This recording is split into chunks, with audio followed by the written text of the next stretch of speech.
Current fighters. And now from the left, the U.S. Navy is proud to present today's Tailhook Legacy Flight Demonstration.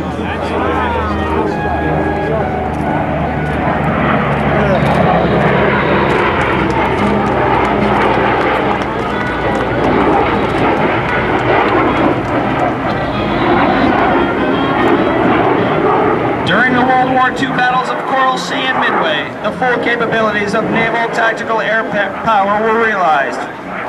Through the inspired efforts of a handful of naval aviators, their durability and survivability.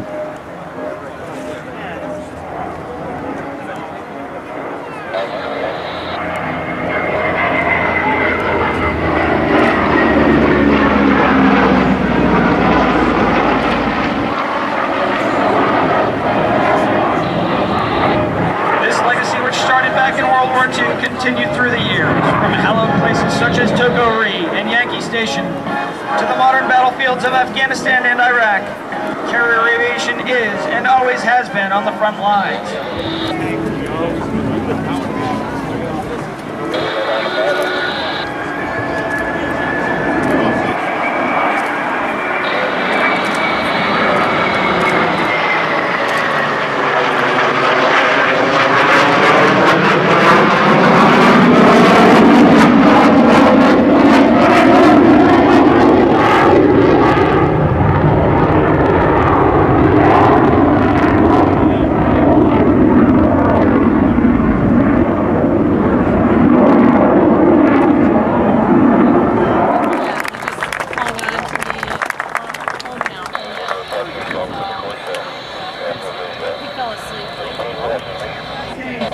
These machines. Please join us in acknowledging the maintenance crew that supported this great Super Hornet demonstration.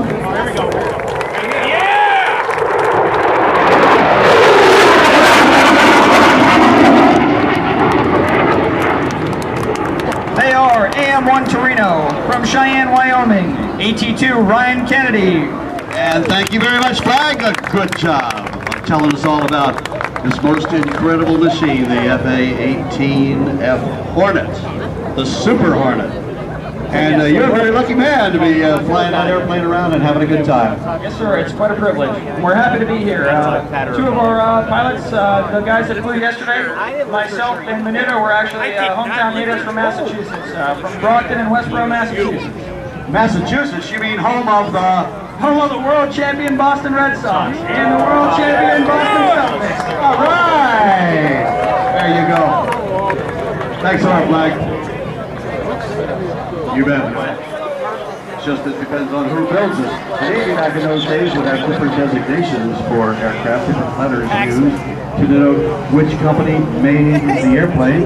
Because during World War II, a lot of people made a lot of things to support the war effort. They weren't necessarily what they normally do. Sound, here comes Dan Dameo coming by in the Corsair. Look at that aircraft climbing, climbing, climbing. A beautiful big barrel roll by Dan Dameo. So he's going to turn the aircraft all the way around, make a great big wing over out of it. See, he changes direction 270 degrees. Speed building up over 250 miles an hour as he dives on down, pulls the nose on up through the vertical, climbing and climbing and climbing. Full power on that R2600. Again, for you motorheads, that means that engine displacement is 2,600 cubic inches of horsepower, about 2,000 horsepower.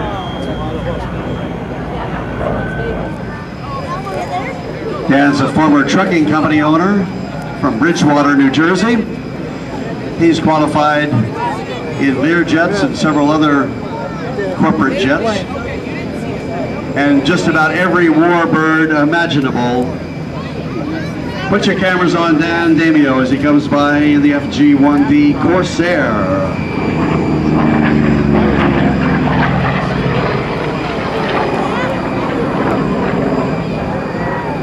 On up over the top of a great big loop. This time it's going to be 1/2 of a cube at 8. He flies 5/8 of a loop. and dives down on a 45-degree line.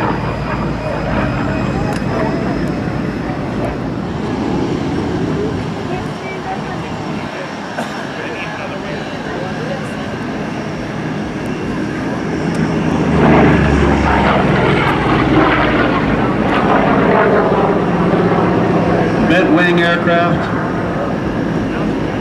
that served in the Pacific in World War II. You may remember the television program, Blah Blah Black Sheep. That's the kind of fighters they were flying. The Marine Corps flew these airplanes and doing great things in the skies in the Pacific. Okay. Photo pass coming by in the FG1 Corsair, right over the airplane that was flying right next to Dan Dameo. Page is working the systems for it. You got the canopy open. As Dan Dameo comes roaring by, one half of the legacy flight, the FG1 Corsair. Nice victory roll in honor of the Super Hornet. There she's operating the catapult and the tail hook for you.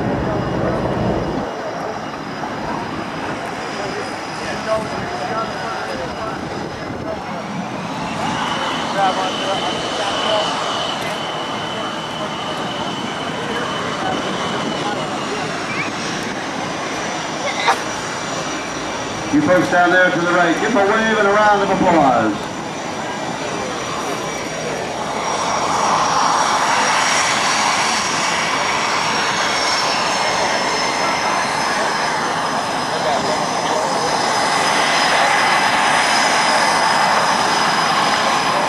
Yeah, it looks like Dan Dameo is going to set up for a landing at this time.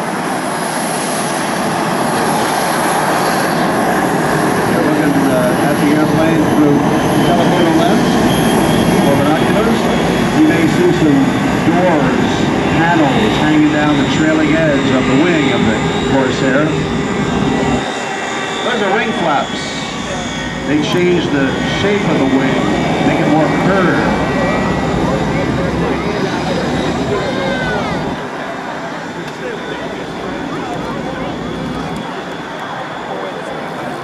There go the Golden Knights, taxiing out for takeoff. A wave to the pilots. There they are. There's some of the team waving to you.